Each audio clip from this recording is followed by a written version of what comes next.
আমার সময় লাগে স্যার ওই স্যার বলে আমার স্যার আমি অনেক লজ্জা করছি তখন আমি সব করে স্যার সরেন এরে থামো থামো আমি বিদেশ থেকে আমার নিয়ে তোমরা যুদ্ধ করো আমার নিয়ে টানাটানি করো হ্যাঁ ভূত দে তো তোর টানাটানি করি এইটা আবার দখলে যায় আপনারা এটা করতে পারছেন আপনার না বাতের ব্যথা আপনার না ব্যথা সরনে উঠতে পারেন না এখন করে ফুতের ব্যাগ লয়েছেন ওরে ডাইনি রে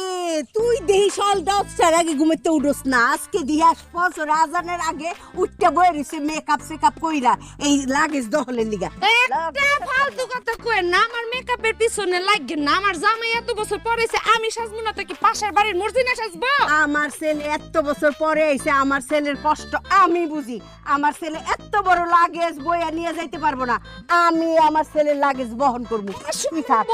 এই বিদেশের বাড়িতে প্রত্যেক দিন তোমগো ফোন পাইতে পাইতে আমার বউ আমার মার ফোন আমার বউ ফোন করে একটা অ্যাটম বোমা মারতো একটু পরে আমার মার একটা ক্ষেপণাস্ত্র মারতো আমার বুকটা ঝাঁঝরা হয়ে গেছে বিদেশের বাড়িতে এই কারণে আমি আমার কফিল রে কইছি আমার 3 মাস ছুটি লাগবে এই 3 মাস ছুটি লে কি গেছি জানো মা জানো তোমার মধ্যে শান্তি চুক্তি কইরা এই গ্যাঞ্জাম শেষ করে আমি বাড়িতে যাবো তুমি আমার বাপের বাড়িতে চলো তোর বাপের বাড়িতে কি মধু রাখা দিছস যে আমার পোলাই খালি এই মধু বইবে খাইবো এই চল বাড়ি কি এমন মধু আপনি কইটা তো বাড়ি না ওইটা তো একটা গোরস্থান একটা কবরস্থান শুনছস শুনছে তোর বাড়ি বলে গোরস্থান শুনছস তুই জান তুমি আমার সাথে আমার বাপের বাড়ি চলো চলেন আপনি দেখছেন এই তুই যদি এত ভালো হইতি তাহলে শ্বশুর বাড়ি থুইয়া বাপের বাড়ি মধু খাইতে যাইতি না বুঝছস যে জায়গায় আপনার মতো শাশুড়ি আছে সেই